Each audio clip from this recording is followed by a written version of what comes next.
वधाणो वजायो પછી નીચે નીચારા માડું મંગાયા અજ્ઞાત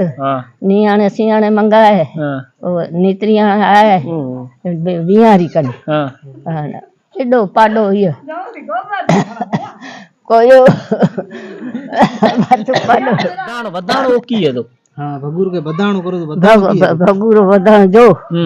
अभी पढ़लो था ना हाँ एड़ा लगन ता लिखा हो ना एड़ा डोरा अगे डोरा फिका होता ना उरे गठा देता अन हे अपना जे बड़ी कागड़ा में थे ता लिखो कुमारी राजू ककोतरा हो लिखावदा वो कथा वो डोरा का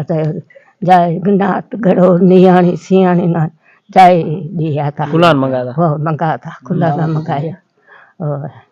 12 महीना बैठो रहा तो मंगणार ओ हूं थी का नंदियो बैठो गीत गातो ढोल वो ना गीत डाडी सचू हो मंगणार बैठो रहा तो पे के जडाए छोकरियो वडो थियो त वधण वधाए पछा सीधा सा घरे की मई सियाळो उनाळो वरसाळो बैठो रहा तो गाए बैठो गीत गातो बैठो रहा सदाई बैठो था रोटो ना पेट रो अटो असी देता अटो देता रोटा घड़े खाए बैठा रहा था पछा वडो थियो किडो थियो जडो हिना किडो छोकरी है पवन कड़ो नरेश रुपए बे इडो थियो हां इडो थियो बड़ा सा वधाणो वजायो પછી નીચે નીચારા માડું મંગાયા અજ્ઞાત નિયાણે સિયાણે મંગાય નીતરિયા આય વિહારી કને એડો પાડો ઈયો કોયો પાડો पुला बनायो पाड़ो पुला भात करे अच्छा लोली लगाई खणिया ते माड़वे गाया रहता समझे करा बेचारा गांव रहे करे तो कड़ो चूड़ी जातरो कह माजे ससुर ने कह वधाणो वजाई रे कह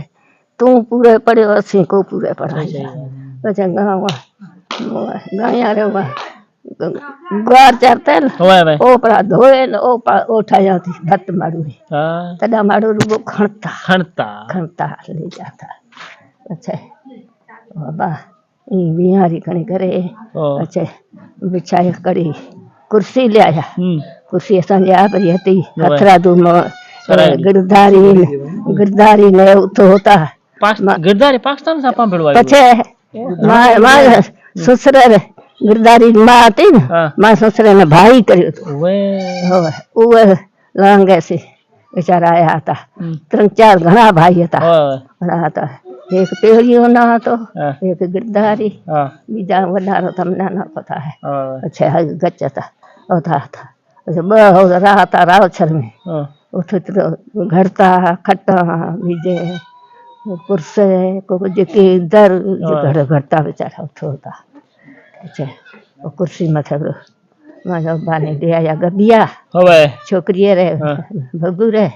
वो सुथन की बपुरी अजरख तना मुसलार बैठा था अजरख खी लिया अजरख उड़ाए मथे टोपी में भरी मुक्के से भरोड़ी में भरी के में आप वो मथे न गते टोपी कुर्सी ने बेसा छोकरी बेसे ने माड़ू है ऑटो भरा नीतरिया पछा वो गीत वगैरह सब गाते पछा गीत लुगाए बस ऑटो में माई ई बैठे गीत गा नीतरो पे पड़े अनो छोकरी पे रमे छोकरी बगु पे रमे घणा लाड करया तेल की जायो ओरो वधाणो त वजाए है मूड़ी रे डिक्रियो जायो है न येरो वधाणो हक तो थाए मंगणारा रो मां बगु रे हरियो जायो मंगणारा ने बेसे रियो छाली देन हाथ कढाया ए हेबत बस खुश करना खुश करे